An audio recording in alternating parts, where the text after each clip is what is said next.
E aí, agora, eu vou passar a palavra para o nosso querido convidado, lendo o breve currículo dele aqui, porque se eu fosse ler, a gente ia ficar muito tempo, mas com muito orgulho, ele é mestre em Direito de Estado e doutor em Direito Constitucional pela prestigiada e adorada PUC São Paulo. E em Sergipe exerceu os cargos de procurador do Tribunal de Contas, consultor-geral do Estado e procurador-geral de Justiça lá do nosso querido Estado de Sergipe. E integrou a OAB, foi nomeado ministro do Supremo em 2003 e foi presidente neste ano, né, no ano de 2012. Foi ainda presidente do Tribunal Superior Eleitoral de 2008 e 2010. Então, é um grande serviço prestado a toda a nação, e com a palavra o nosso querido ministro Carlos Aires Brito. Boa tarde para todos que nos assistem online, telepresencialmente, portanto, a partir do superintendente da Fórum, da editora Fórum, querido amigo Luiz Cláudio Ferreira, amigo de tantos anos, a quem muito admiro e quero bem. Obrigado pela generosa apresentação. Saúdo por um modo mais personalizado.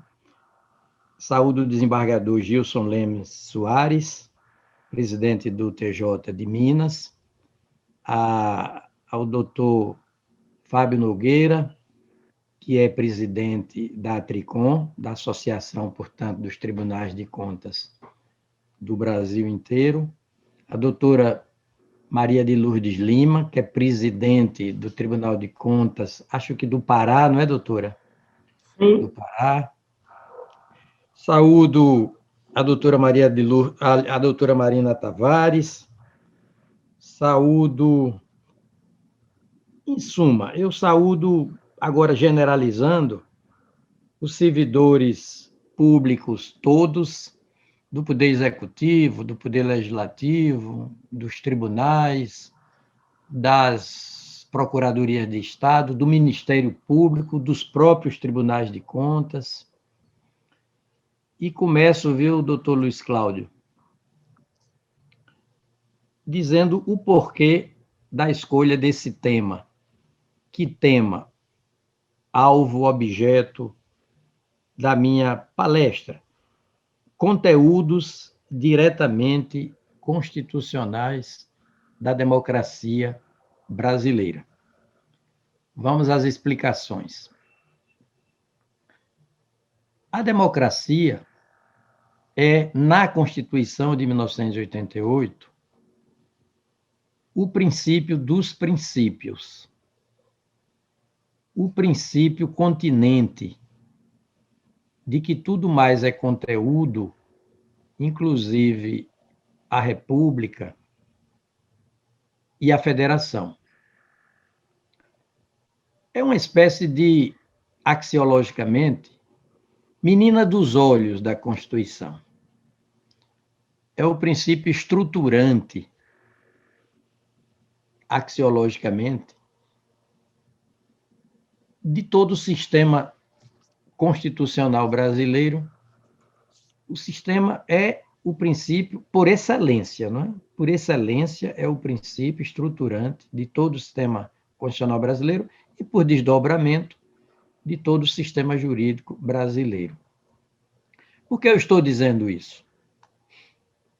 Porque desde o preâmbulo da Constituição, que todos nós confirmamos essa posição superior, superlativa, sem igual, do princípio democrático.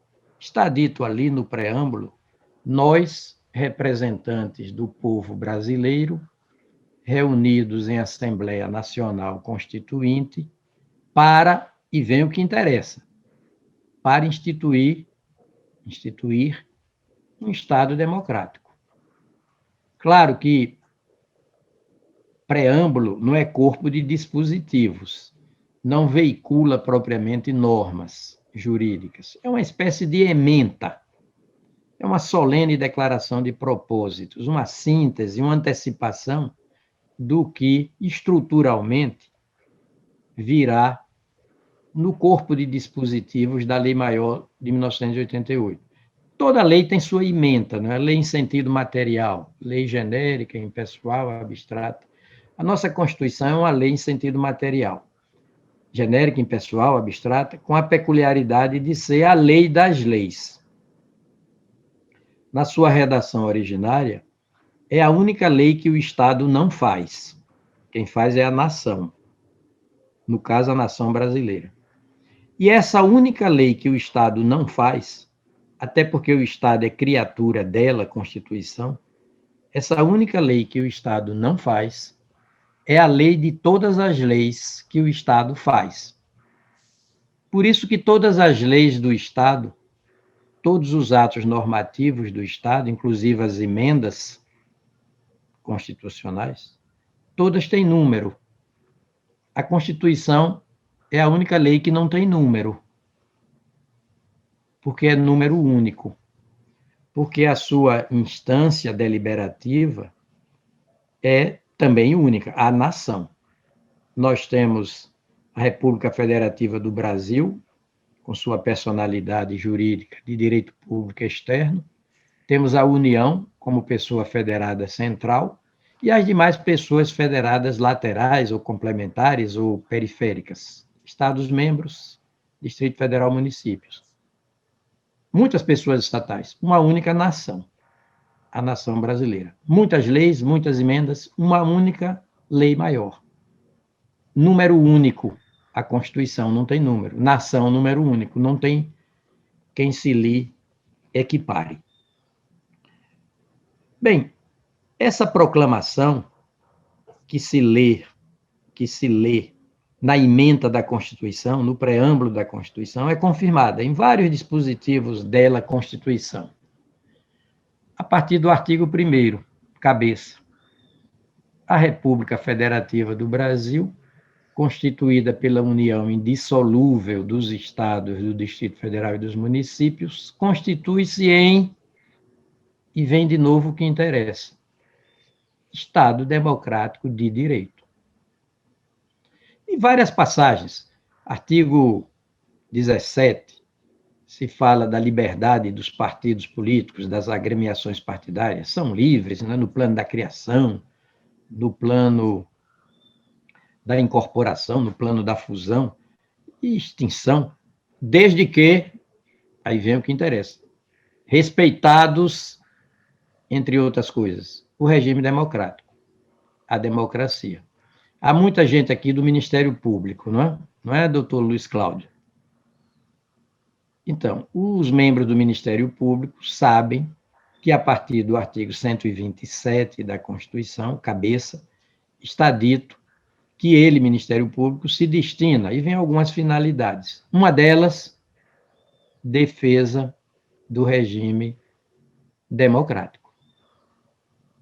A Constituição vai para o inciso, vou ler, acho que 40 ou 44 do artigo 5º, e diz, também em alto e bom som, constitui crime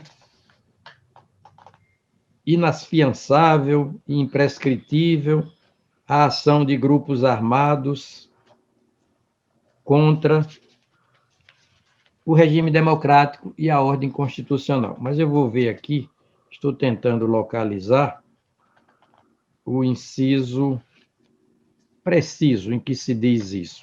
Acho que é o 44. Constitui crime inafiançável e imprescritível, o artigo é o de número 5, a ação de grupos armados, civis ou militares, contra a ordem constitucional e o Estado democrático. Nós vamos para os dispositivos constitucionais versantes sobre as Forças Armadas, já que falei de grupos armados, civis ou militares. É o título de número 5, o título 5º da Constituição.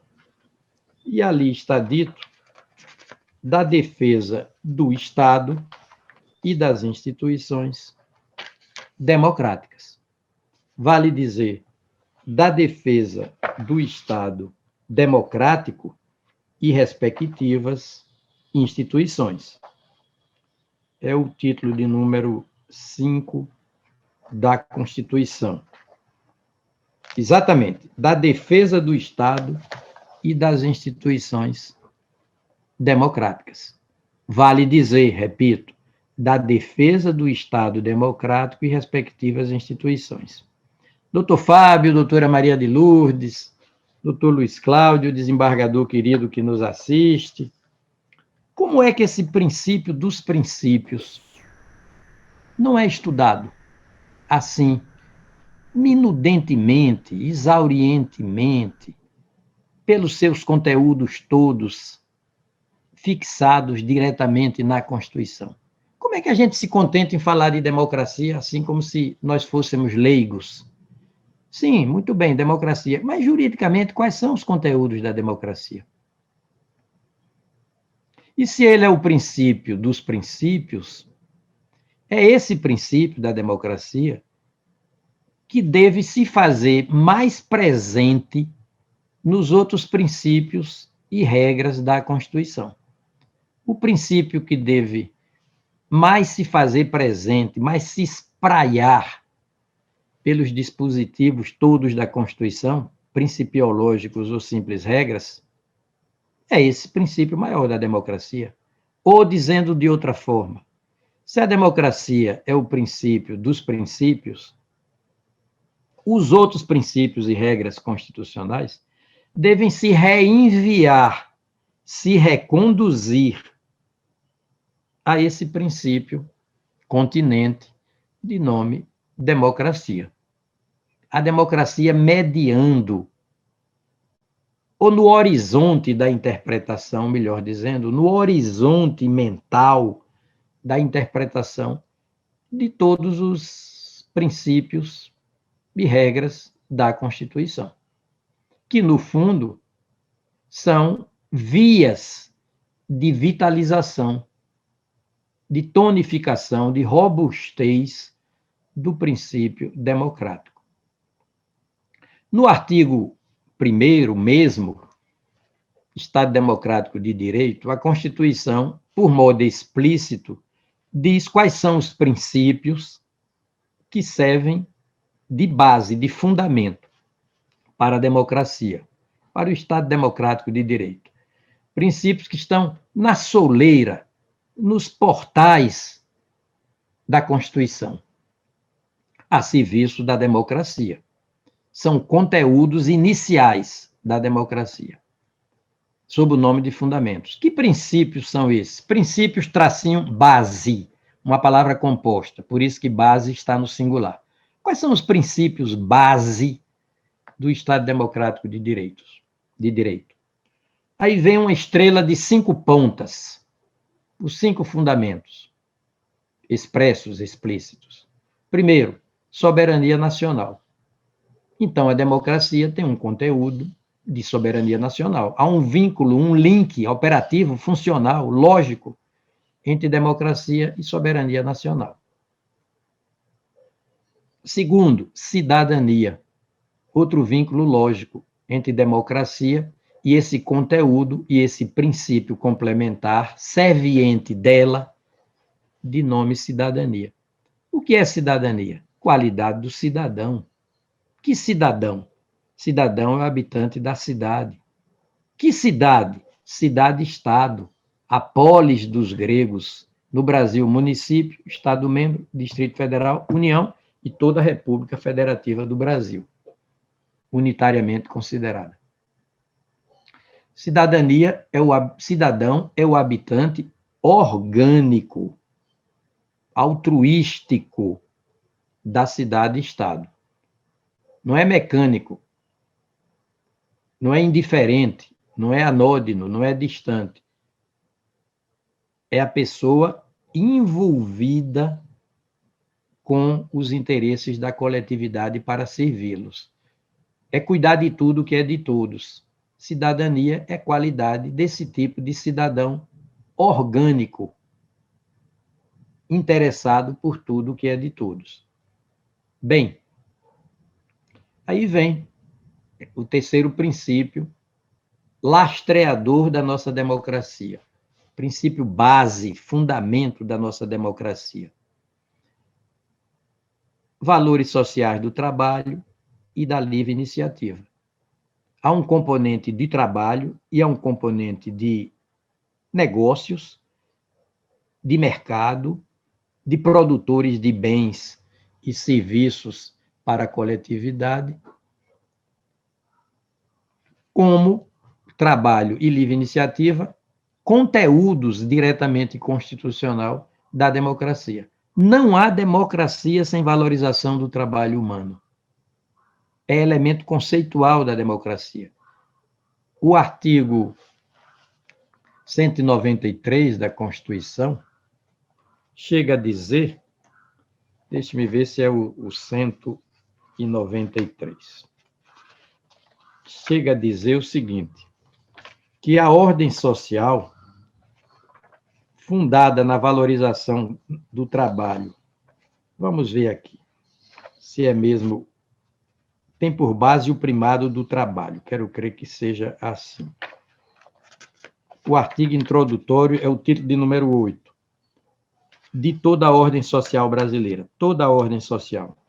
Ele diz, é o 193 mesmo, a ordem social tem como base o primado, ou seja, a primazia, a precedência, o primado do trabalho, e como objetivos o bem-estar e a justiça social. Então, por isso que o artigo 1º, inciso 3º, fala de valorização do trabalho e também da livre iniciativa. A livre iniciativa dos empresários, dos agentes econômicos, daqueles que são vocacionados para a combinação dos fatores, aqui chamamos de natureza, de capital, os fatores do trabalho, conhecimento, know-how, na perspectiva do mercado. Bem, aí vem a Constituição e diz, isso é no inciso de número 4, viu? Número 4. O de número 3 diz dignidade da pessoa humana. Não há democracia sem dignidade da pessoa humana. Quanto mais nós expandimos as fronteiras da dignidade da pessoa humana, quanto mais expandimos as fronteiras da democracia, mais expandimos as fronteiras da dignidade da pessoa humana. Por isso que a Constituição fala de liberdade, artigo 5º cabeça, igualdade, propriedade, segurança jurídica. Todos esses princípios são servientes do princípio maior da dignidade da pessoa humana. Eles existem porque o princípio da dignidade da pessoa humana existe, assim como o princípio da dignidade da pessoa humana é serviente do princípio da democracia, porque é um dos conteúdos diretamente constitucionais do princípio da democracia. E o número 5, pluralismo político. Ou seja, pluralidade de concepções ideológicas. Filosofia política. Modos de organizar, de conceber, de operacionalizar os negócios da polis, os assuntos gerais da coletividade, portanto. São os conteúdos da democracia. É preciso interpretar, portanto, cada um desses 5 princípios constitutivos de uma feérica estrela de 5 pontas, metaforicamente falando. É preciso interpretar cada um desses princípios, eles já imersos no princípio continente de que eles são conteúdos. E que princípio continente é esse? Democracia. Eu vou saltar para o artigo de número 3 da Constituição, mas antes vou dizer, claro que todo mundo sabe, vernacularmente, gramaticalmente, linguisticamente, coloquialmente, que democracia, lincolnianamente falando, democracia é o governo do povo, pelo povo, para o povo. É o governo que se baseia na soberania popular. A soberania é o primeiro fundamento da República, a cidadania é o segundo. Olha, vou repetir: primeiro fundamento da República Federativa do Brasil, soberania. Segundo, cidadania. Da República Federativa Democrática, da democracia republicano-federativa brasileira. A democracia em primeiro lugar, democracia republicano-federativa brasileira. O primeiro fundamento é a soberania, o segundo é a cidadania, o terceiro é a dignidade da pessoa humana, o quarto, os valores sociais do trabalho e da livre iniciativa, e o quinto é o pluralismo político. Mas assim como cidadania é qualidade do cidadão, soberania é qualidade do soberano. Quem é o soberano ali no artigo 1º? O povo, donde o parágrafo único da Constituição dizer, com toda a consequência, com toda a lógica, que todo poder emana do povo, que o exerce ou diretamente, por exemplo, referendo, iniciativa popular, plebiscito, ou indiretamente, né? Por meio de seus representantes eleitos. Tudo nos termos da Constituição. Então, a soberania ali é a soberania popular. Lincolnianamente falando, portanto, soberania é a qualidade do cidadão. Democracia, ou soberania é a qualidade do soberano. Soberano é o que decide por último, é o que está acima de tudo, o que está acima de todos. Soberano vem de super omnia. Super omnia significa o que está acima de tudo, o que está acima de todos. Quem é que está politicamente, decisoriamente, acima de tudo e acima de todos nos portais da Constituição? O povo. Eleitoralmente reunido, periodicamente e eleitoralmente reunido para constituir o poder político, chefias do poder executivo e parlamentares municipais, distritais, estaduais, federais. Então, soberania é qualidade do soberano, soberano é o povo. Tobias Barreto dizia: ali onde o povo não é tudo, o povo não é nada. É nesse sentido, soberania. Eu dizia, vou saltar para o artigo 3º.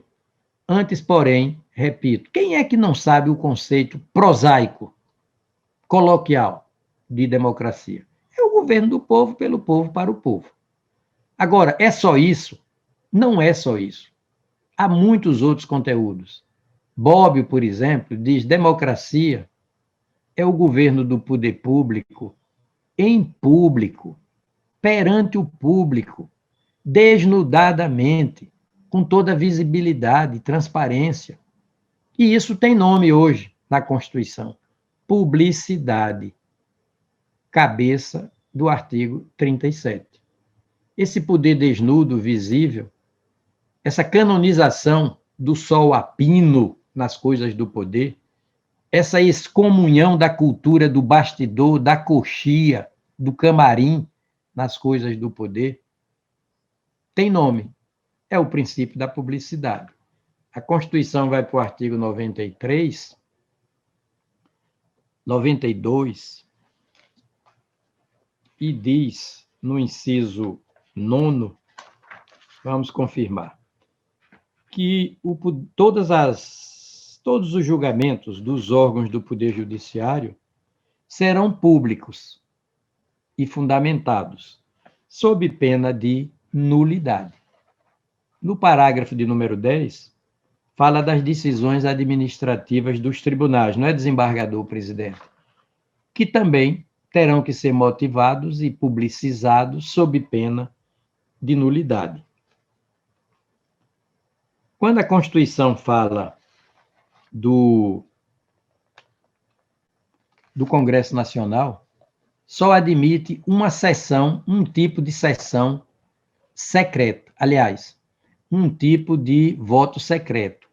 e não admite nenhuma sessão secreta.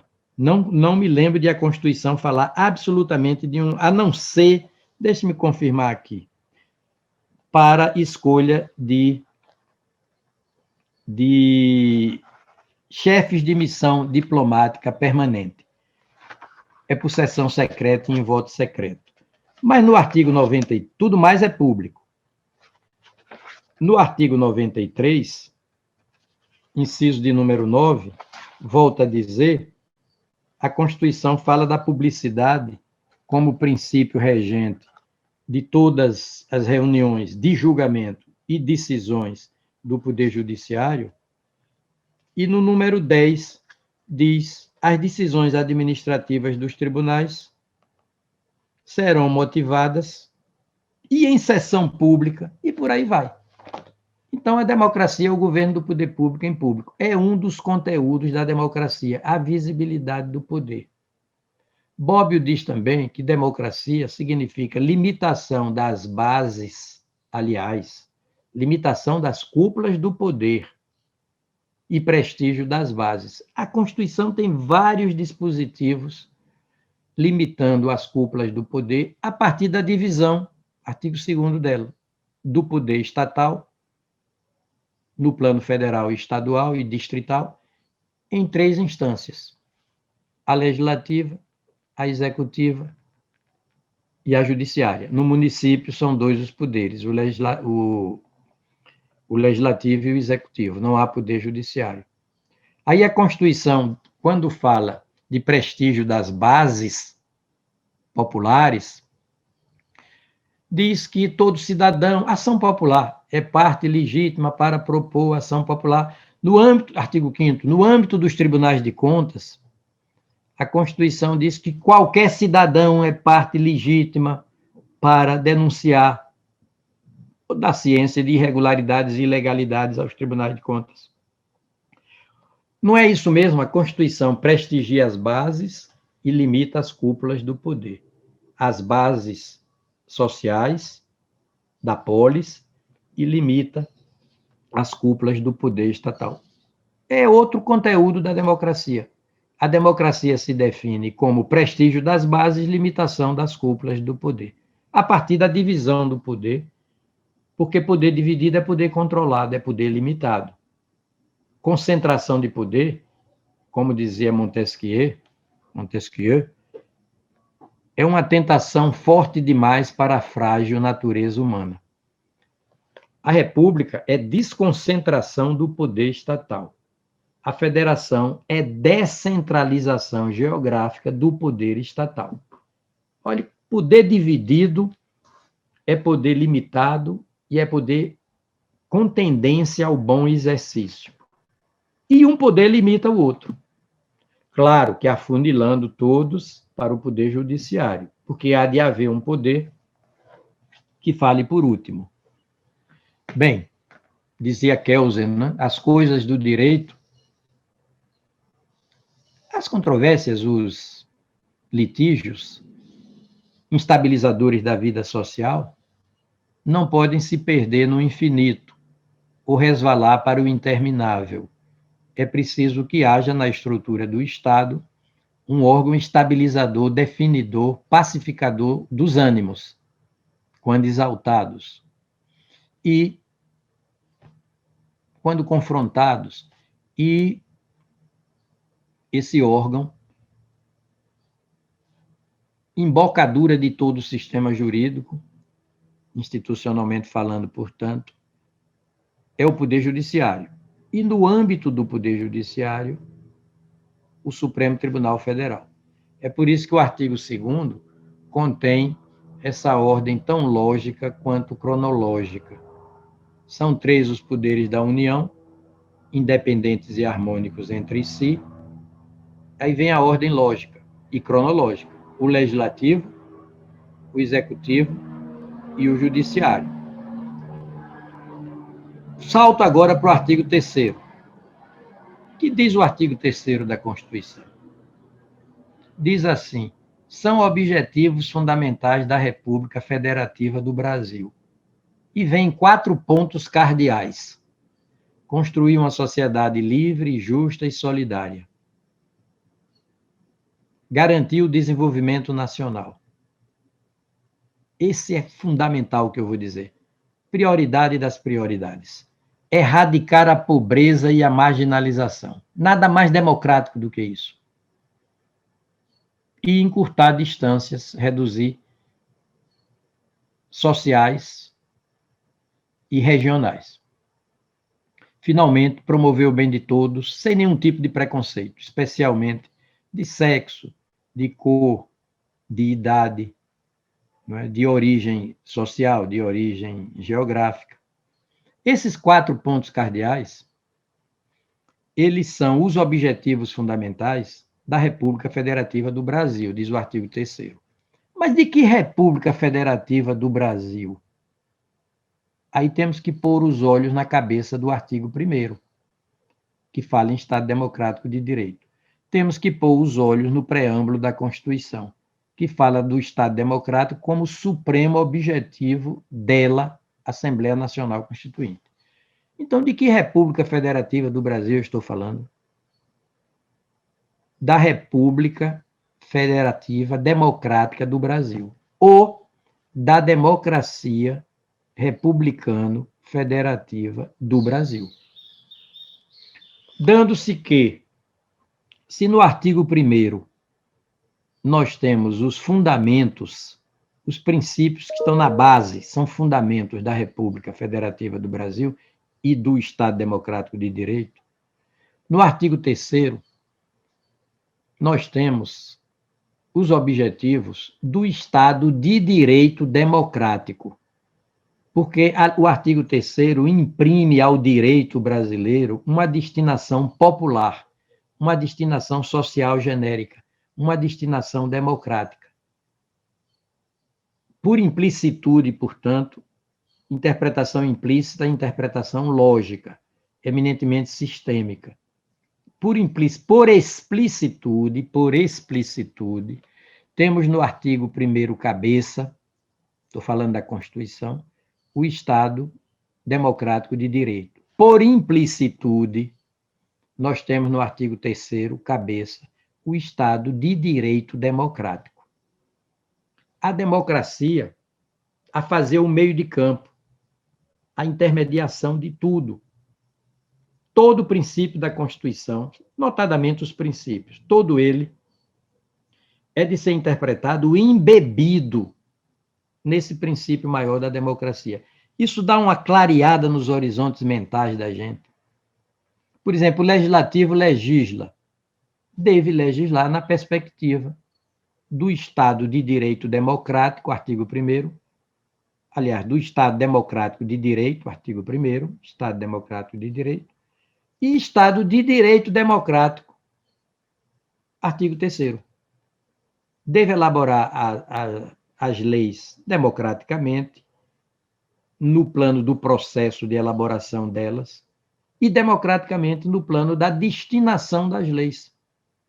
Se for contra a democracia, seja na forma, seja no conteúdo, essa lei é inconstitucional. É constituicídio. É constituicídio. Porque a democracia é o princípio dos princípios. E o executivo? O executivo gravita na órbita da lei. Ele se chama executivo por gravitar notadamente na órbita da lei. Ele inicia o processo legislativo, até com privatividade em muitas matérias. Ele tem competência, o presidente da República, para propor emendas à Constituição. Lei maior do país é a Constituição. As emendas atualizam a Constituição. Há emendas supressivas, aditivas e modificativas, como todos sabem. O presidente da República veta ou sanciona projetos de lei. O presidente da República expede medidas provisórias que não são leis, porém com força de lei. O presidente da República expede decretos e regulamentos para fiel execução da lei. Mas tudo que o presidente da República fizer, tudo, decreto, medida provisória, veto, sanção, emenda, proposta de emenda, tudo é quanto ao processo, Estado democrático de direito. Quanto à finalidade, Estado de direito democrático. Se não fizer assim, passa a ser um chefe de governo que não sabe ser chefe de Estado. Porque as políticas de governo são quadrienais, são transitórias. Corresponde à plataforma eleitoral do presidente da República. Para simplificar, estou falando só do chefe do Poder Executivo Federal ou presidente da República. Mas as políticas de Estado, que são permanentes e, por definição, estratégicas e sustentáveis, já estão na Constituição. As políticas de Estado já estão na Constituição. Quando a Constituição diz, por exemplo, no artigo 227, que o Estado deverá conferir às crianças, aos adolescentes e aos jovens absoluta prioridade, isso é uma política pública de Estado. Quando diz que o meio ambiente é direito de todos, o meio ambiente ecologicamente equilibrado, e será incentivado, etc., etc., isso é política pública de Estado permanente.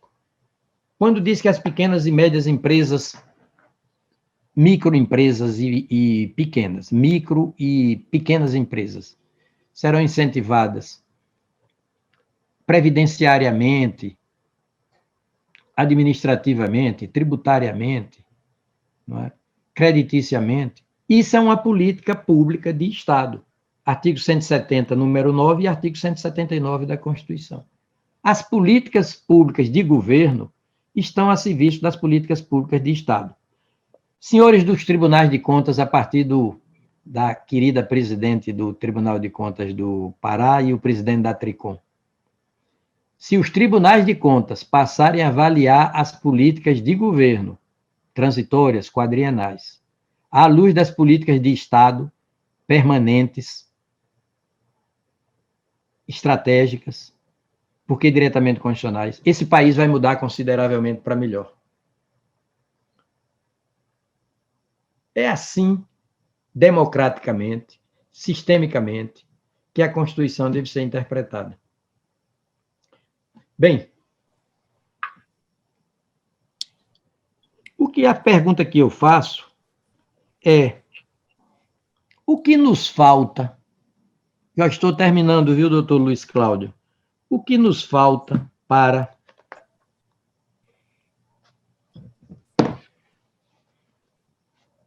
fazer do Brasil uma experiência vitoriosa no concerto das nações e dos estados soberanos do mundo?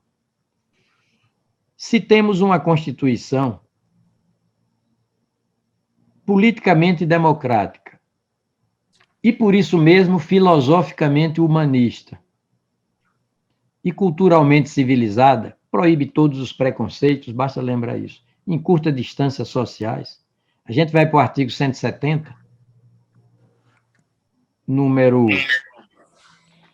Na cabeça logo do artigo 170, nós vamos encontrar ordem econômica. Vamos encontrar o seguinte, e magnífico, arejadíssimo do ponto de vista mental e justíssimo do ponto de vista humano mesmo, dispositivo. Está dito assim: a ordem econômica, toda a ordem dos fatores da produção, a ordem econômica, fundada na valorização do trabalho humano e da livre iniciativa, tem por fim assegurar a todos indistintamente, a todos, a toda a população, existência digna, leia-se, materialmente digna. Sem um mínimo de bem-estar material não se pode sequer servir a Deus. Santo Agostinho. Sabe lá o que é não ter e ter que ter para dar? Djavan, na música de nome Esquinas.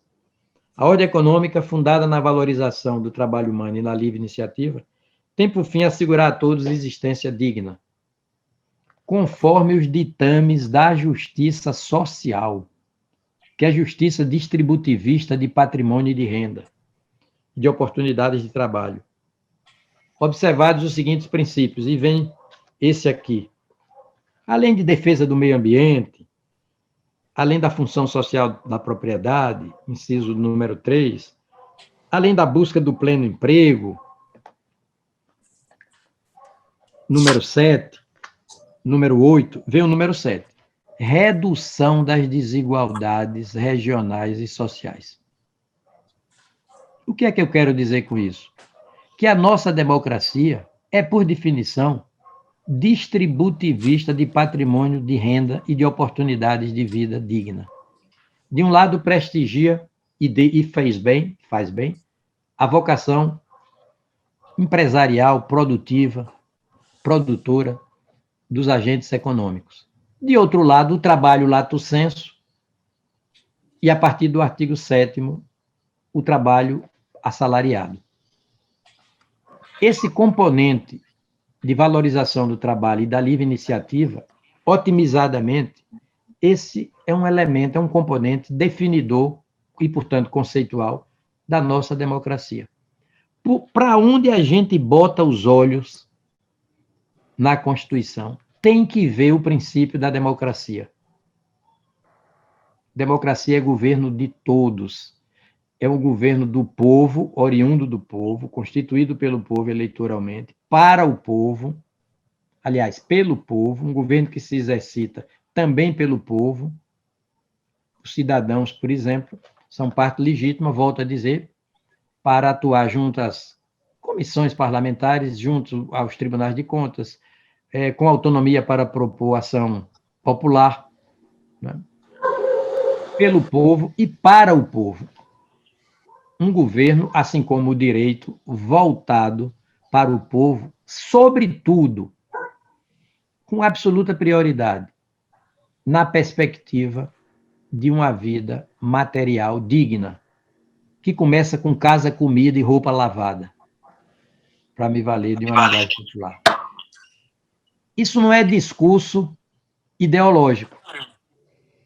Isso é discurso jurídico normativo, desentranhado, desatado, decolado da Constituição. E eu perguntava, para terminar, o que nos falta para ser um país que deu certo? Humanístico, civilizado, democrático, o que nos falta? Eu vou dizer aos senhores, nós já temos meio caminho andado. A melhor Constituição, a melhor normatividade jurídica, a mais humana, humanística, civilizada, atualizada, ecológica, normatividade constitucional. Meio caminho andado, constitucional. Agora, a outra metade do caminho é que nos falta. É o desafio de transformar a melhor normatividade em melhor experiência. Esse é o nosso desafio. E, para isso, todos nós temos a obrigação de conhecer muito bem, até agradecidamente, reverentemente, atualizadamente, de conhecer a nossa Constituição. Essa Constituição deve ser o critério de escrutínio, de análise de todas as ações de governo. E dentro da Constituição, a democracia. Esse é o princípio ordenador de tudo, estruturante de tudo. Se a Constituição estrutura o direito positivo, faz do direito positivo um sistema lógico de normas imperativas e escalonadas, dotadas de exigibilidade, se só há sistema jurídico como um conjunto ordenado de elementos, por causa da Constituição, a Constituição mesmo é um sistema, é um conjunto ordenado de elementos que tem como princípio mais estruturante o da democracia. Por isso que, enquanto nos preparávamos, né, doutor Luiz Cláudio, para começar essa conferência, o senhor nos dava conta de uma emenda constitucional, a de número 109, que, a pretexto de fazer ajuste fiscal, perpetrava danos irreparáveis a esse princípio democrático social, né, da nossa Constituição. Uma Constituição que prestigia a livre iniciativa, é verdade, ao lado do trabalho, mas nos seguintes termos, na perspectiva democrática. O que é interpretar a livre iniciativa na perspectiva democrática? Como todos os outros princípios. Da eficiência, por exemplo, é na perspectiva democrática. O governo que está aí está favorecendo o povo? Ele foi eficiente no planejamento e execução de uma política sanitária, sobretudo de vacinas? Sempre o povo, sempre a democracia, como vetor para as nossas análises. E aí, doutor Luiz Cláudio, nós podemos dizer que, na perspectiva da democracia brasileira, princípio dos princípios, menina dos olhos da Constituição, nós não temos no Brasil um capitalismo. Não temos. Os economistas dizem que sim, mas não temos. À luz da Constituição, não há capitalismo no Brasil, singelamente. À luz da Constituição, nós temos um capitalismo social. Um capitalismo social. O ministro da Economia pode falar 1000 vezes, no plano dos fatos, a coloquialidade com que ele vem a se expressar, de economia de mercado. Os juristas, não. O constitucionalista, não. O operador do direito, não.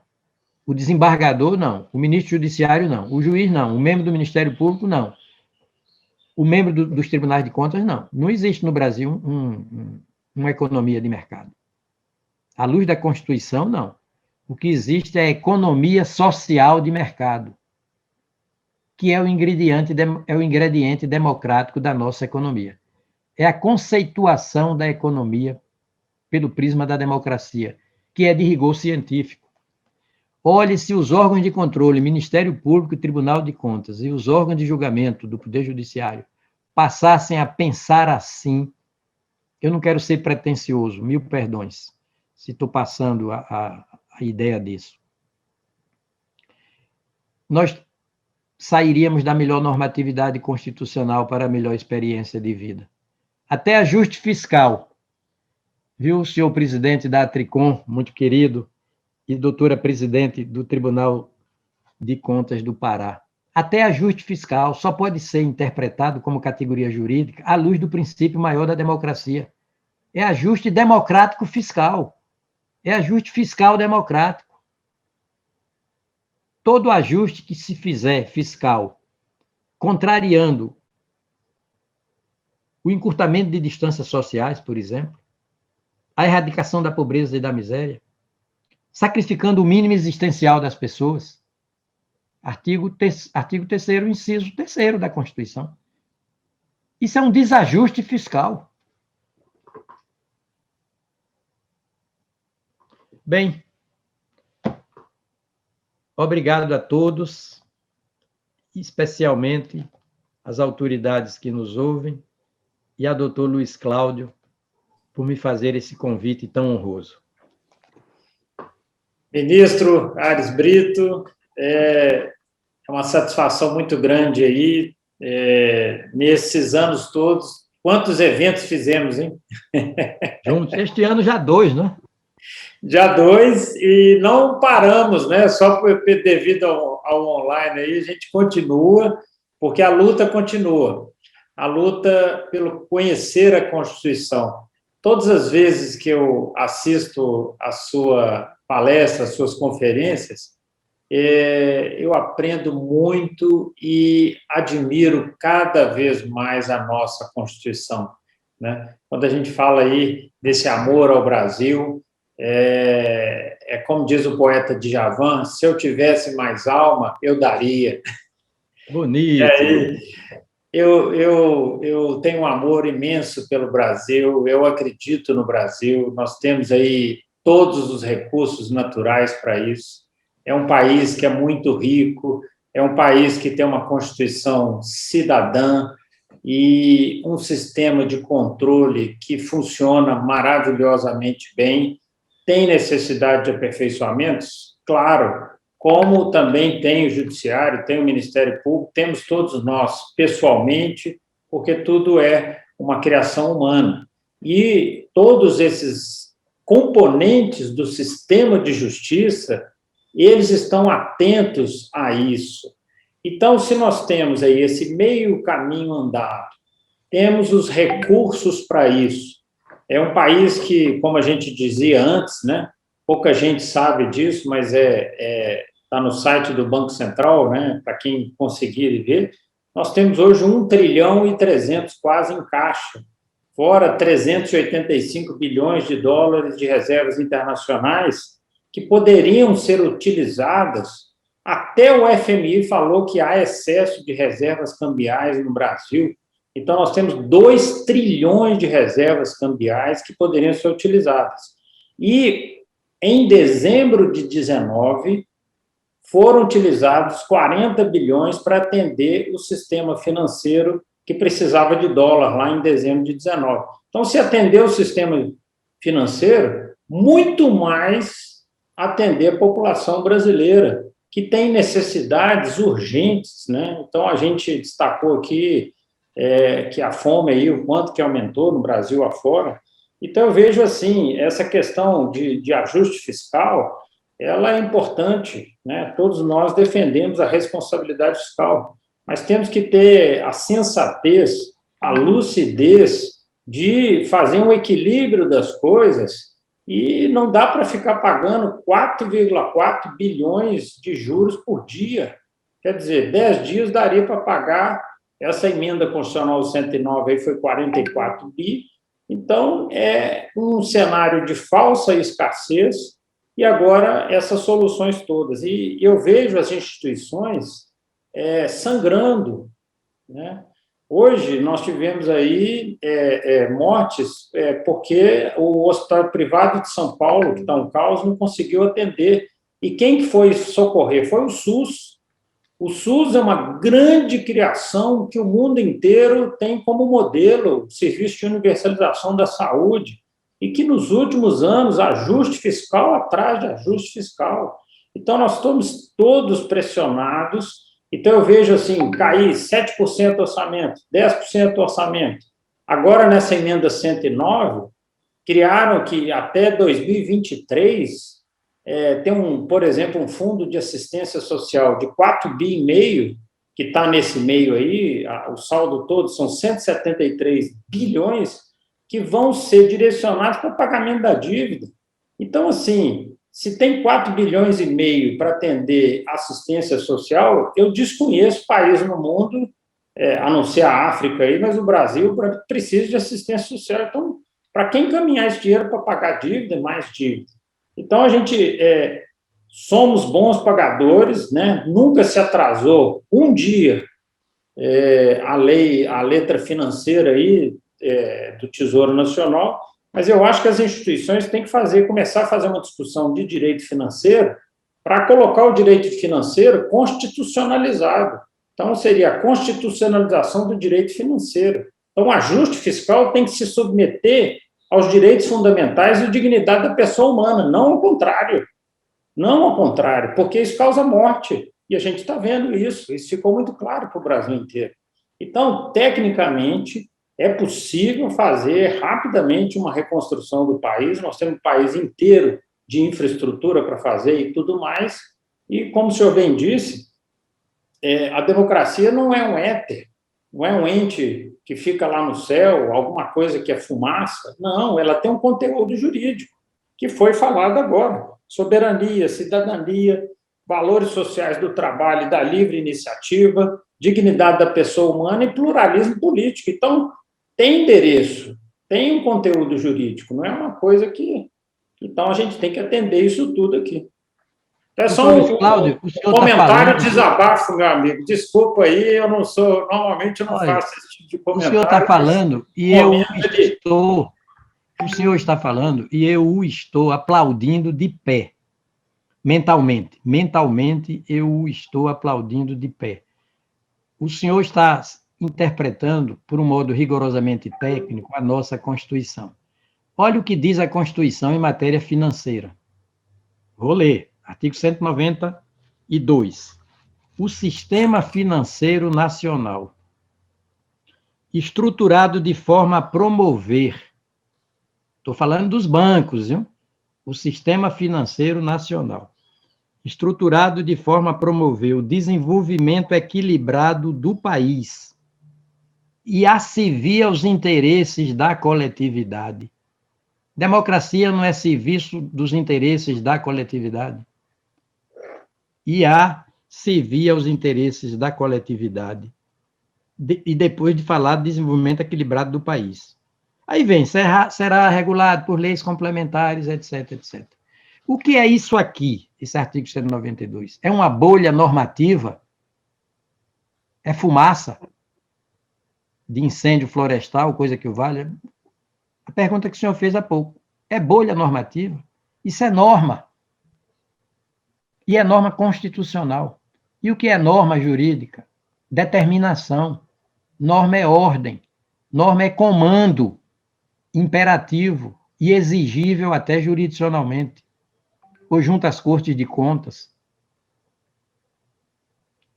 Então, é política de Estado.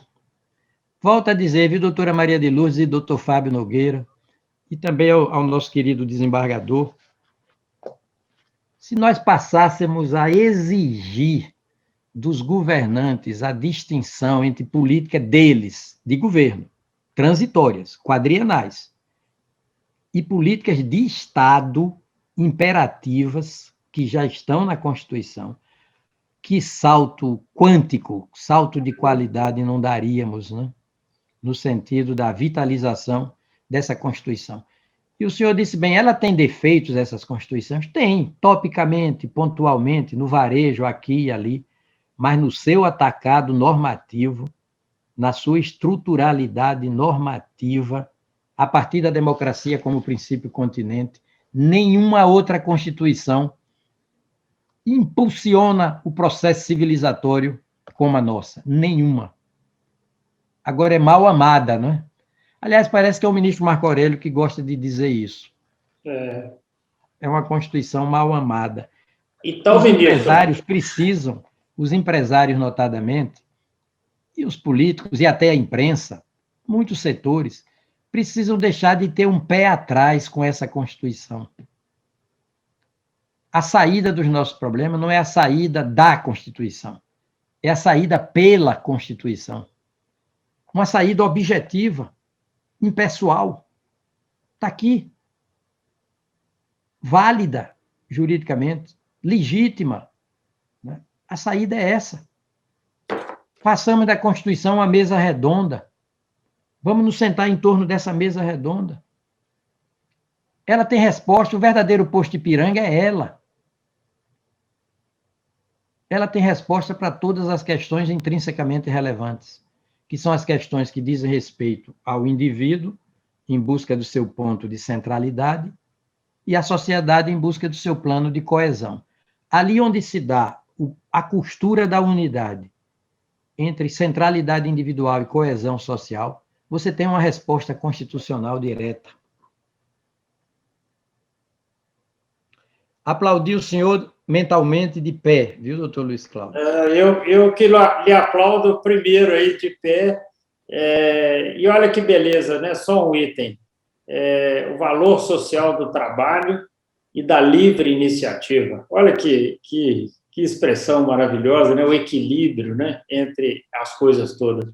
Então, ministro, eu fico muito, muito feliz. Eu queria só saudar aqui o Ministério Público aqui do Pará, doutor Rodier, está aí nos assistindo, Ministério Público do Pará, que é cliente nosso, está em grande número aqui, assim como nós temos aí uma feliz coincidência em Belém do Pará, que nós temos aí nos tribunais, são 5 tribunais. O senhor acredita que são 5 mulheres que estão na direção hoje? Então, está chegando aí um sopro de vida lá da Amazônia, do Pará, aí, com as mulheres, né? E que são em grande número aqui. E o TJ, Tribunal de Contas do Estado, o TCM, nós temos a conselheira Mara Barbalho, que está aí na plateia nos assistindo, o conselheiro Antônio José também está com ela. Minhas saudações a todos. O TRE e o TRT. Então, são 5 mulheres lá em Belém que estão na liderança do sistema de justiça lá. Também quero saudar o nosso querido conselheiro Moisés, do Mato Grosso, a nossa querida Jaqueline Nascimento, que é do Instituto lá de Contas do TCE de Goiás, Marcelo Zenkener e Lucas Bevilacqua, dois grandes autores da editora Fórum, o IRB também, na pessoa do conselheiro Ivan Bonilha, do Paraná também. Nós temos aí, então, o doutor desembargador Gilson pediu desculpas, porque na presidência aqui do tribunal ele está em uma reunião sobre a onda roxa, que, infelizmente, Belo Horizonte também superou os 100% de ocupação, Brasil afora, e tudo isso tem a ver com o que a gente está conversando, tudo isso tem a ver com democracia plena. Então, não é a democracia mais ou menos, não. É uma democracia plena que a gente precisa, e nós temos aí a metade do caminho feito, né, nosso querido ministro Carlos Brito? A metade do caminho já existe, a Constituição. O que nos falta é a outra metade, é a segunda metade. E vamos construir isso juntos. Porque... O ministro Marco Aurélio, também, numa metáfora feliz, ele diz: é preciso fazer da Constituição um corpo vivo. Grande chamamento, né? Grande exortação. É preciso fazer da Constituição um corpo vivo. Nós somos um país primeiro-mundista juridicamente. Se nós somos primeiro-mundistas em alguma coisa, é juridicamente, por virtude dessa Constituição. Somos. E somos felizes juridicamente. Não somos felizes factualmente. Porque entre o dever ser da Constituição e o ser da vida cotidiana, há uma grande distância. E essa contradição, ministro, está em ser a 12ª economia, nós chegamos a ser a 5ª, mas em dólar, o nosso PIB caiu 25% no ano de 2020, foi o país do mundo que o PIB em dólar caiu mais. Para a gente ter uma ideia, o próximo é a Índia e Itália, caíram 10% em dólar, e o Brasil teve uma queda de 25% em dólar no ano de 2020. Então, é um Brasil que hoje foi para 12º lugar da economia, e mundial, mas ainda é 12º, ainda é muita coisa, né? E é o 85º no IDH.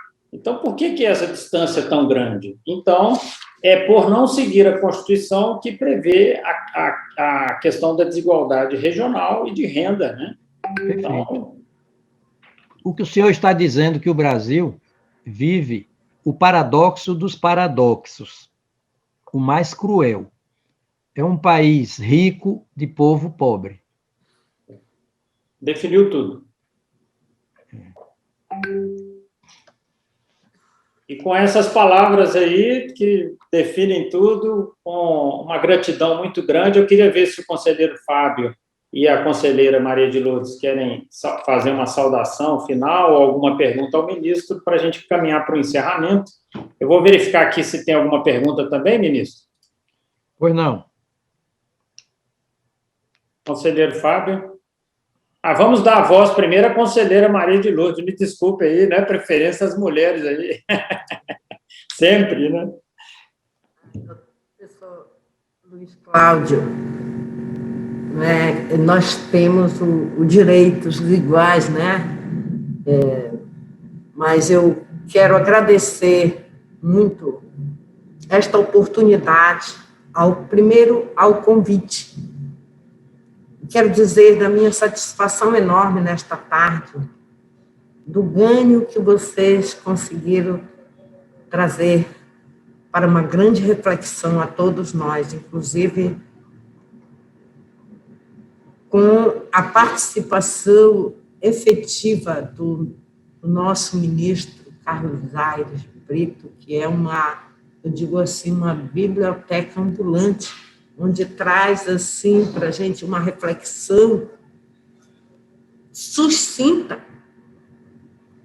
do que se refere, do que representa para cada cidadão brasileiro a Constituição Cidadã, que tem 30 anos, mais de 30 anos, e que nos faz, assim, refletir que ela é atual.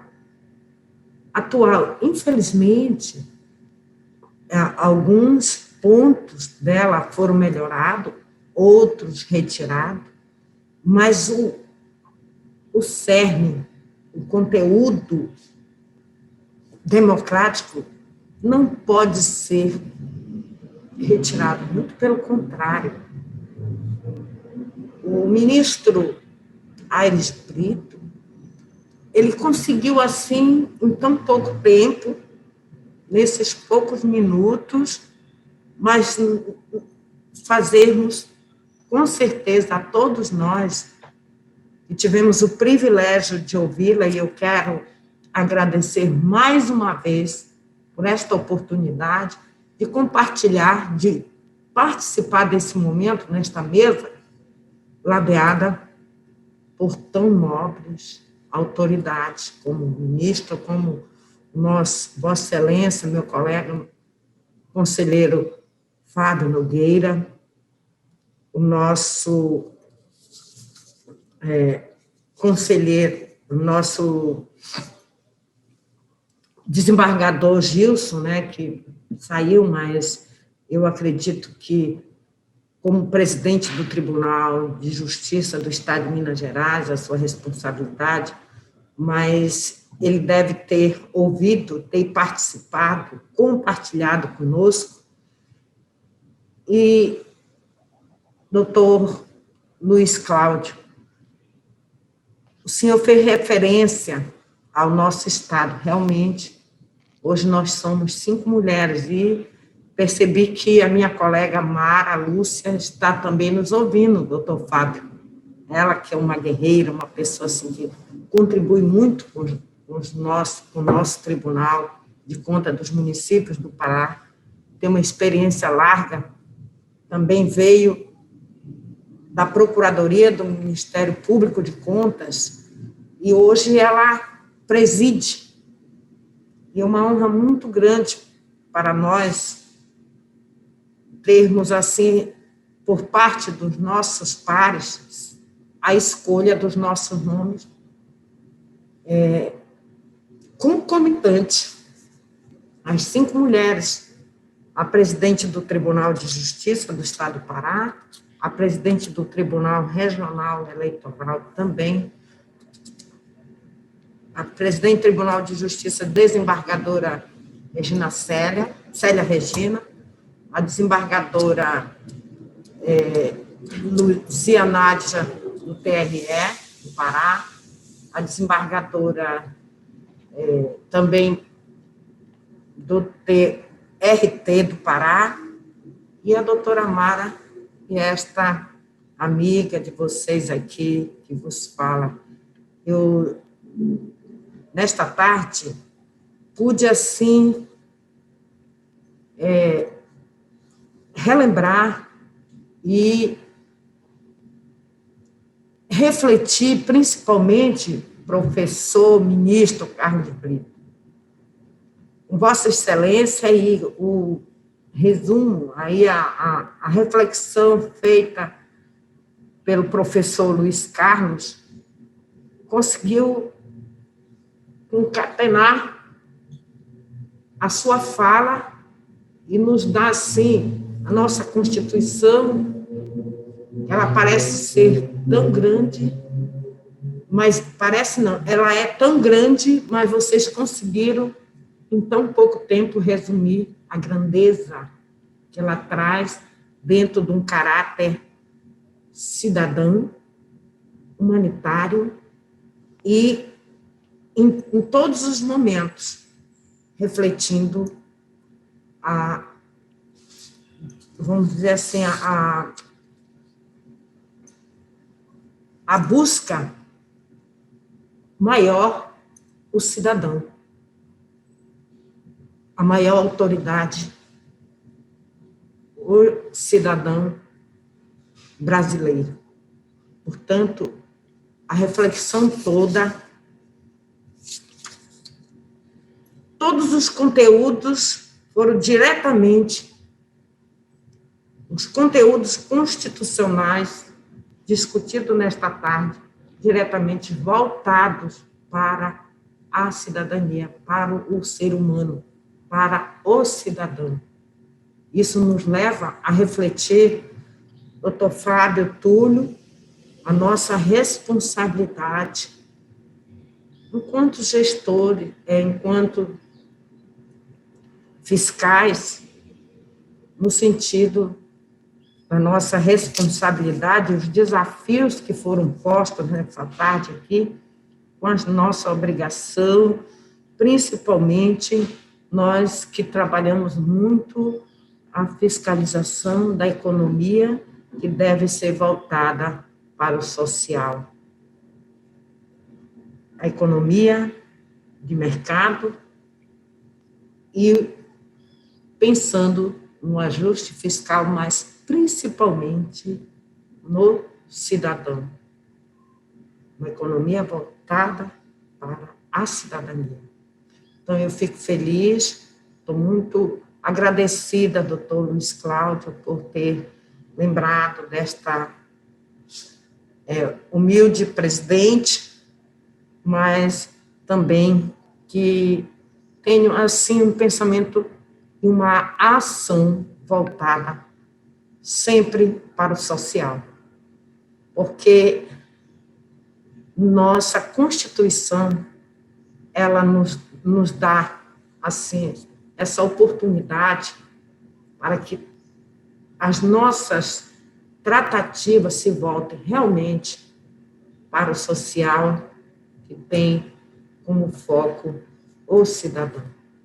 Muito obrigada pela oportunidade, deixo o meu abraço aos conselheiros que estão nos ouvindo também, aos cidadãos que nos dão essa oportunidade nesta tarde, a minha colega Mara, ao doutor, nosso conselheiro do Tribunal de Contas do município também, a todos os nossos colegas, mas estou feliz. Essa tarde, ela é memorável por entender que ficamos esse tempo a refletir e com compromisso, doutor Carlos Aires Brito, a sua chamada de atenção no sentido de que nós possamos, diante desses desafios postos, que não são difíceis, para que nós, cada um de nós, responsáveis por esta condição de sermos também cidadãos que prezam pela fiscalização de uma economia social, com olhar na economia social, mesmo que de mercado, mas social, nos ajustes fiscal pela cidadania. Muito obrigada. Vamos continuar nesse debate, mas eu estou feliz e muito agradecida pelo convite.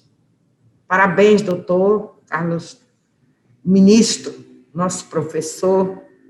Sempre eu tive uma gratidão de ouvi-lo e admirá-lo como um grande jurista como um grande professor, jurista, enfim, do Brasil. Por que não dizer do mundo? Porque hoje nós estamos sendo olhados o mundo todo, né? Isso. Mas parabéns e obrigada pelo convite, doutor Luiz Cláudio. Obrigada, editora Fórum. Podem... Muito obrigado, conselheira. Receber desta companheira meu agradecimento, a minha felicidade nesta tarde de hoje, compartilhar com vocês nesta mesa. Obrigado, parabéns, doutor Fábio, também, pelo seu carinho, pela sua atenção, pelo seu trabalho junto à Tricom. Obrigada. Muito obrigado, conselheira Maria de Lourdes Lima, que a felicidade, a alegria e a gratidão é nossa. de tê-la aqui como representante desse quinteto aí, né, de mulheres à frente do sistema de justiça do Pará, um estado que nós amamos, que está no coração da Amazônia, que nos recebe tão bem, e em breve poderemos aí, se Deus quiser, nos encontrar pessoalmente. Então, eu quero passar também a palavra ao conselheiro Fábio, para ele fazer aí as considerações finais. Em seguida, o ministro Carlos Brito faz a consideração final e aí terminamos. Essa feliz tarde. Quero me congratular com você, Luiz Cláudio, pela feliz iniciativa. Aliás, a editora Fórum, ao longo dessa sua história, da sua trajetória, sempre nos oferece, nos brinda, ora com publicações extraordinárias, ora com eventos como este, em que a gente tem a oportunidade de reencontrar, ainda que à distância, queridíssimos amigos, como a conselheira Lourdes Lima, que através dela abraçar a conselheira Mara, presidente do TCM, aliás, o Pará dando um exemplo, né, de democracia e, sobretudo, de valorização, fazendo inveja aos demais estados, das mulheres à frente do TJ, do TRT, do TRE, do TCM, do TCE, mas que belo espetáculo, né? Parabéns, conselheira Lourdes, obrigado pela presença. E, sobretudo, assistir o ministro Carlos Aires Brito, né? É sempre um prazer que se renova, mas, sobretudo, momento de muito aprendizado. O ministro Carlos Aires Brito é daqueles conferencistas, palestrantes, que, mesmo tendo a concorrência do WhatsApp e das redes sociais, consegue chamar e manter a atenção das plateias, por maiores que sejam. É um dom, é um talento, né? Muito próprio dos poetas, né? Ele consegue fazer uma análise técnica, percorrer os caminhos e os descaminhos da democracia brasileira, as mais de uma centena de emendas que a Constituição já recebeu, né? Trazendo contornos poéticos, né? Dentro dessa análise técnica. E isso é um talento, é um dom que Deus presenteia muitos poucos, né? De maneira que ele tem de diariamente agradecer por este talento, e nós temos que agradecer também por ter a oportunidade de ouvi-lo, né, de assisti-lo, agradecer a editora Fórum. Então, meus cumprimentos a você, Luiz Cláudio, e os agradecimentos ao ministro Carlos Aires Brito por essa oportunidade. Conversávamos antes sobre a hipótese, né, de fazermos um encontro nacional para discutir alguns assuntos, alguns temas intrínsecos ao sistema Tribunal de Contas do Brasil, e vamos fazê-lo, é muito, muito bom, é sempre um aprendizado. Aliás, o ministro Carlos Aires Brito é da casa, né? É um amigo íntimo do sistema Tribunal de Contas do Brasil. Então, muito obrigado, foi uma honra muito grande, um prazer enorme participar desta conferência promovida pela editora Fórum. Um grande abraço a todos, espero reencontrá-los em breve de forma presencial. Isso, se Deus quiser, e eu quero agradecer também a sua condução. Ninguém me contou, eu vivi isso, vivo isso, a sua condução à frente da Associação dos Tribunais de Contas. A Tricom, como eu disse, eu estou há 20 anos na estrada com vocês, e disso me orgulho, e isso me dá muita honra e prazer. E que a gente permaneça nessa caminhada, porque a luta continua pelo controle e a gestão transparente, né, do sistema de contas, e, sobretudo, porque nós precisamos preservar as políticas públicas e o serviço público. Tem sido muito, nesses últimos 20 anos, atingido aí os serviços públicos, que simplesmente são serviços daqueles que não têm acesso a nenhum serviço. E é importante preservar também o servidor do público, para que ele possa exercer, e vocês representam os servidores públicos no que há de melhor, e os servidores públicos que têm na sua carreira de Estado, que zelar por todo o nosso Estado, as políticas públicas e etc. Então, também, nesse nosso encontro, eu acho que a gente falou aí de direito financeiro, falou de controle, e também falar da valorização do servidor público e dos serviços públicos, porque, de verdade, e hoje, no dia de hoje, a gente pode falar isso com absolutíssima certeza, são fatos, que o que está salvando é o SUS, o que está salvando é a Fiocruz, o que está salvando é o Butantan, são ilhas de excelência de serviço público, e as universidades federais, que mesmo nas últimas décadas, sucateadas cada vez mais, elas têm ainda o seu poder de ciência e a qual todos nós devemos nos curvar. Então, a nossa luta nas próximas décadas, ela passa pela valorização do servidor, do público, e, para isso, a gente ter serviços públicos de qualidade, porque 2013 ainda está sem resposta nesse quesito. E com esse ajuste fiscal draconiano, que começou lá na Lei Complementar 95, que, segundo os nossos professores entendidos, essa lei é draconiana e não tem em nenhum lugar do mundo. Então, a gente tem, sim, que ter a responsabilidade fiscal, mas, antes disso, a gente precisa de ter responsabilidade social e ambiental. Então, com essas palavras eu termino e vou deixar para fazer o encerramento nosso querido Carlos Brito, que já vai encerrar, porque ele nem precisa voltar mais para mim, porque eu já quero agradecer a presença de todos que estiveram aqui. Tivemos pessoas de todas as regiões do Brasil, de todas as carreiras de Estado, tivemos também alguns da iniciativa privada, porque a livre iniciativa, a boa livre iniciativa, e eu procuro ser um microexemplo disso no meu setor, na minha humildade da indústria editorial, que é muito pequena, infelizmente, no meu país, e muito dilapidada, né, a indústria da cultura, do saber, do conhecimento, mas a gente vai lutar até o final com fé e com esperança. Dizem que a fé é o modo de viver aquilo que se espera. Então, nós mantemos a fé, mantemos a resistência pela democracia, pelo serviço público de qualidade e, sobretudo, como disse a doutora Maria de Lourdes, pelo cidadão, que é a razão final de todos os nossos esforços. Obrigado a todos, doutor Fábio Nogueira, Fábio Túlio Nogueira, que bom revê-lo. Eu tenho muita aproximação, ultimamente tenho tido muita aproximação, desde que ele era presidente da Tricom, muita aproximação com Valdeci Pascoal. Grande figura, né? O senhor está a substituí-lo com o mesmo brilho. Sob sua responsabilidade há todo um sistema de contas nacional.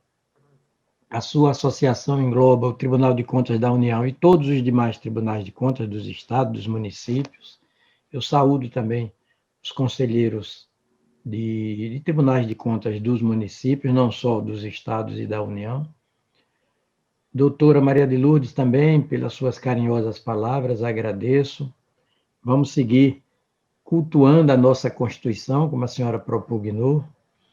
E eu termino, né, dizendo que, se faço essa distinção, que eu espero que os tribunais de contas e os doutores venham a fazer, inclusive como critério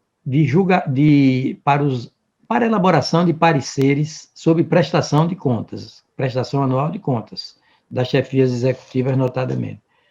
Essa distinção que eu gostaria de ver os tribunais fazendo, o Ministério Público fazendo, o Judiciário fazendo, entre política pública de Estado e política pública de governo. Por que eu digo isso? Porque o presidente da República, ao tomar posse perante o Congresso Nacional, diga-se o mesmo, não é, dos governadores perante a Assembleia Legislativa, dos prefeitos perante as câmaras de vereadores, todos os chefes do Poder Executivo que fazem no seu ato de posse o que o presidente faz pelo artigo 176. Antes de tudo mais, assina, o ato de posse é a assinatura mais solene do compromisso de manter defender e cumprir a Constituição. E na Constituição estão as políticas de Estado permanentes. As políticas de governo são válidas, correspondem ao modo de governar peculiar de cada chefe do Poder Executivo, não há dúvida. Assim como de cada presidente de Assembleia Legislativa, de Câmara de Vereadores, de tribunais de contas, assim como cada presidente do Senado Federal tem sua política própria, tem seu modo próprio de exercer governabilidade. Se governança significa administração das empresas, governabilidade significa administração, governo público das unidades federadas. Cada presidente da Câmara Federal dos Deputados tem sua política de governo, sua política administrativa, seu estilo de administrar. Porém, essas políticas de governo devem ser afeiçoadas às políticas de Estado, e isso é um critério de julgamento objetivo da Constituição, as políticas de Estado que já estão na Constituição. Por exemplo, sobre saúde, doutor Luiz Cláudio, olhe que política pública de saúde, política pública de Estado e, portanto, permanente, e, portanto, estratégica, já se encontra na Constituição. O que diz a Constituição no artigo 196? Olhe que critério para os tribunais de contas, para o Ministério Público, para o Poder Judiciário avaliar as coisas. 197. São de relevância pública as ações e serviços de saúde. Começa por aqui. O 196 diz: a saúde é direito de todos e dever do Estado. Como é que falta vacina? É direito de todos e dever do Estado. No 198, até uma prioridade já existe no âmbito da própria saúde. As ações e serviços públicos de saúde integram uma rede regionalizada e hierarquizada e constituem um sistema único, o SUS. O SUS é de matriz constitucional. Organizado de acordo com as seguintes diretrizes. Vem aqui. Número 2. Atendimento integral. Não pode faltar atendimento de vacina para ninguém.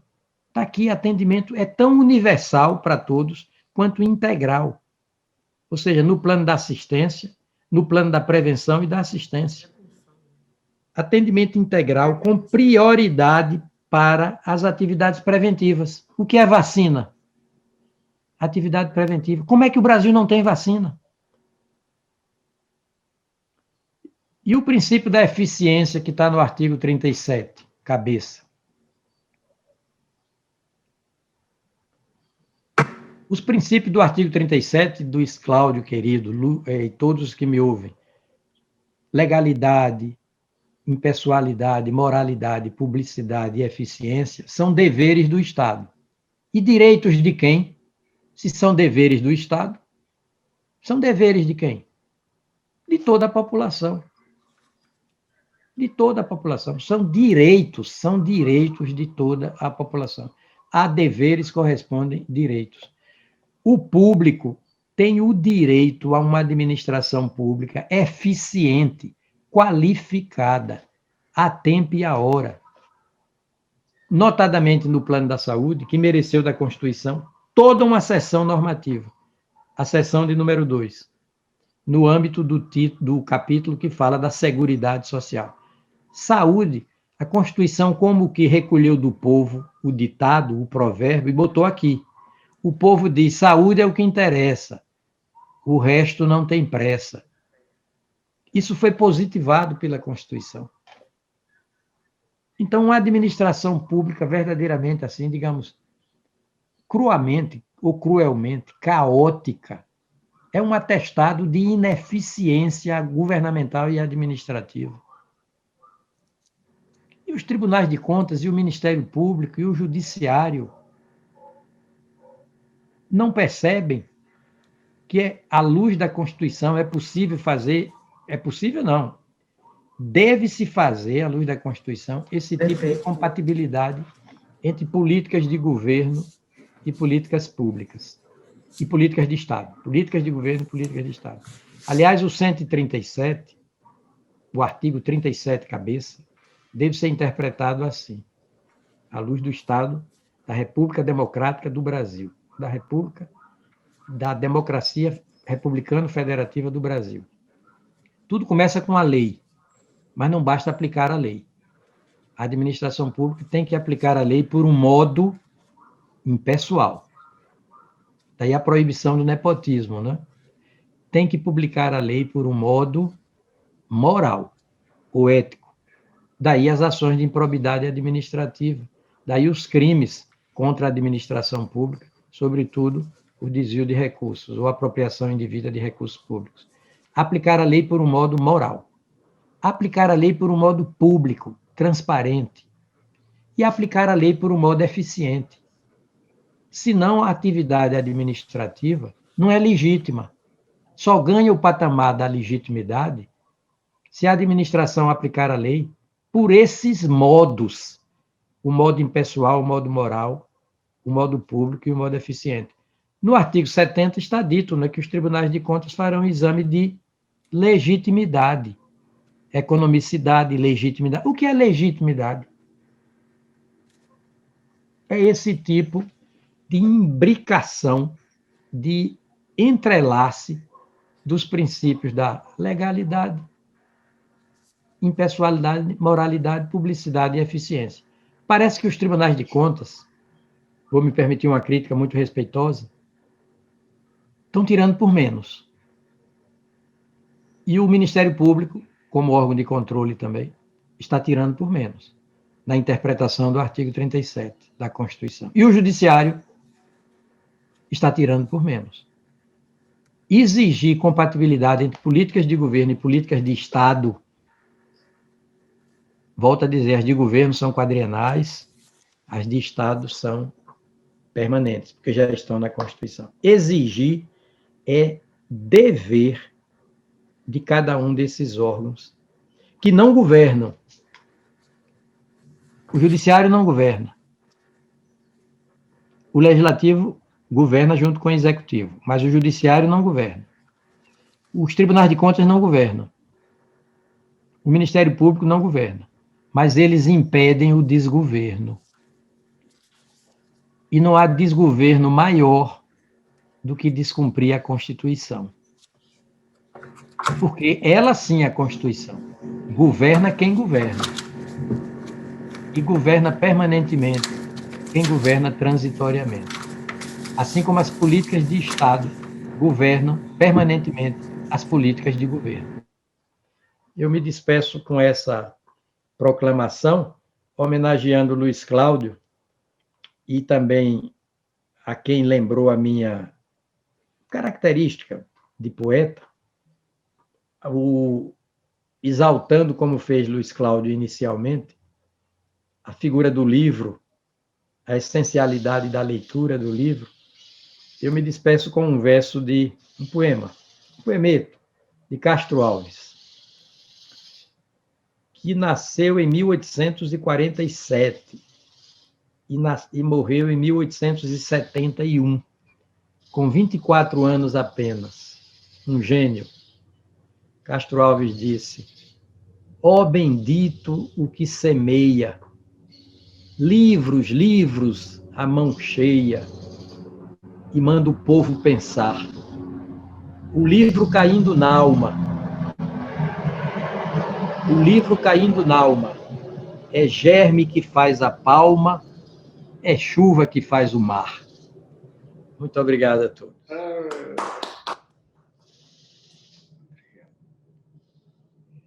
Boa noite a todos.